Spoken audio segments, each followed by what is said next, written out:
Hi, I'm Kim Vanell in Whanganui, New Zealand. It's Wednesday, November 26th. Today, Zelensky says he's ready to advance a US-brokered peace plan as sources tell Reuters it drew from a Russian document. Nigeria grapples with mass abductions and allegations of Christian targeting. Thanksgiving travel ramps up, but not as much as you might think. And Shein goes to court in France. This is Reuters World News, bringing you everything you need to know from the front lines in 10 minutes, 7 days a week.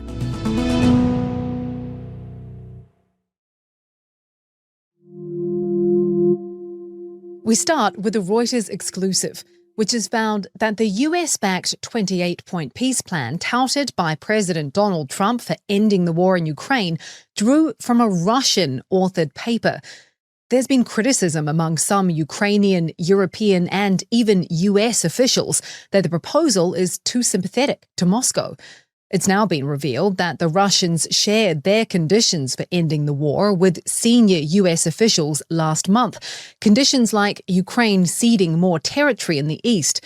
That paper became a key input for the plan the US eventually put forward. Before our exclusive was published, Ukraine's president said he's ready to move forward after a meeting in Geneva where all sides, bar Russia, worked on the US proposal to make it more palatable. And I'm ready to meet with President Trump.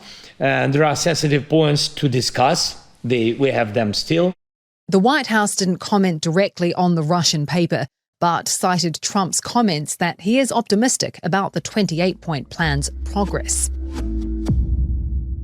The FBI is calling 6 Democrats in for interviews after the lawmakers posted a video telling US troops they can refuse unlawful orders. You can refuse illegal orders. You can refuse illegal orders. President Donald Trump has accused the group of sedition. As we reported yesterday, the Pentagon has also weighed in, threatening to recall one of the lawmakers, Senator Mark Kelly, to active duty as he's a Navy veteran and could potentially face military charges. The group say they were simply reflecting US law that troops swear an oath to the Constitution, not to the president. A Justice Department official says the interviews they're asking for are to see if any laws were broken. Some big news now for anyone on Medicare. The program has negotiated lower prices for 15 of its most expensive drugs, including popular treatments like Ozempic and Wegovy. From 2027, Ozempic will cost about $280 a month, down from more than $400. Other drugs for cancer, lung disease and asthma are also dropping by thousands of dollars. The pharmaceutical industry has opposed Medicare price negotiations. President Trump says China's Xi Jinping has more or less agreed to accelerate the purchase of US goods after resuming purchases of American soybeans, but at a slower than expected pace. For more market news, we have the host of Reuters' new finance and markets podcast, Morning Bid, Mike Dolan. Hey, Mike, what's happening today? Hi, Kim. Today we're going to be talking about a fascinating juncture in Wall Street's AI story. Nvidia down, Alphabet up, winners and losers. We're also going to be talking about President Trump's likely new pick for Fed chair, probably before Christmas. And we'll talk about Britain's critical and long-awaited budget and how UK markets are reacting just ahead of that later today. So if you want to hear more on those subjects, please tune into the podcast later. Thanks, Mike. Make sure to follow Reuters Morning Bid so you never miss an episode, or you can ask your smart speaker to play it maybe right after this. A mother waits for information about her kidnapped child, one of more than 300 taken from a Catholic school in Nigeria. Last week's mass abduction in the northwest of the country is the latest in a series of similar attacks. 24 girls taken from a different boarding school in Kebbi have just been released. Details of how or why they were released are still unknown. But as Nigeria Bureau Chief McDonald Zerotwe explains, money is often the motivation for this type of abduction. Kidnappers often ask for ransom, and parents, obviously worried about the safety of their children, they will scramble, sell anything they have from furniture, savings, whether it's grain in their reserves, just to make sure they raise money to pay the abductors. These incidents usually follow a familiar pattern. They happen in the early hours. Most of these schools are located in remote parts of the country where security is thin. The security apparatus in Nigeria is a little stretched. So you would imagine that most of these schools, there's absolutely no state security whatsoever. They are left to organize their own security. And McDonald says that a lack of security is being compounded due to pressure from the US. Donald Trump has said that Nigeria is allowing Christians to be killed. And because of that narrative, this is a big challenge for Nigeria to make sure that it gets its act together in terms of ramping up security for everyone. Because some of the worst affected areas are actually in the north, which is largely a Muslim region. A record number of Americans were supposed to fly this Thanksgiving, but a 42-day government shutdown has changed that. Travellers have been spooked by weeks of cancellations and delays, many deciding it's not worth the risk.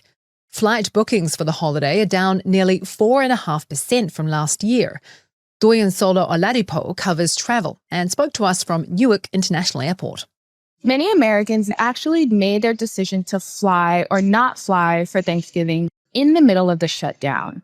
When they were seeing flight cuts being mandated across 40 U.S. airports, many said, I'm just not going to travel this year. Once that shutdown ended, many of them did not change their mind.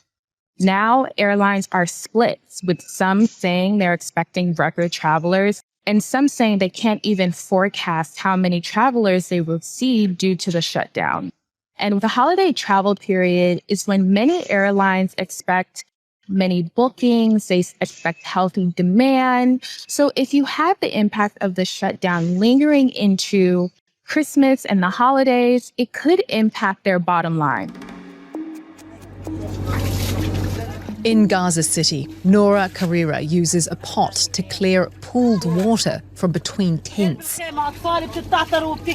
She says she's trying to stop her children from getting sick. Heavy rain has been swamping the tents of thousands of homeless Palestinians facing the prospect of harsh winter storms without sturdy shelter. The United Nations says it's working to bring winter supplies into Gaza, but the number of trucks able to enter the enclave is being limited by Israeli curbs on aid groups. Israel says it is complying fully with obligations under the truce deal and doesn't stop any aid from entering Gaza. While shoppers in Paris might be perusing the racks in Shein's first brick-and-mortar store, the fashion giant is in court in Paris today, facing a 3-month suspension of its online shopping site in France. French officials want to see Shein show more concrete measures to protect French consumers from harmful content after childlike sex dolls and banned weapons were found on the site via third-party sellers. Helen Reid covers the European retail industry. The French government is really using every rule in the book to try and pin Shein down. And their case really rests on a particular article of the digital economy law. We had a French finance ministry official who said Shein is clearly very powerful. They run a very successful, massive online platform. So why would it not have the technological and financial means to ensure that such products don't end up on the platform? If it is suspended in France, it would hit Shein just at the time when it's hoping to get many, many orders through for Christmas gifts. It's the busiest time of year for all retailers, of course, these weeks running up to Christmas. So it would be really terrible timing. Helen says Shein has made some efforts to address France's concerns. Shein decided to suspend its marketplace in France in order to review all of the sellers on there and to ensure what they called full adherence to French law and the highest standards of consumer protection. What the French government says is that there's basically nothing to say that if they reopen the marketplace tomorrow, that these products wouldn't be found on there again.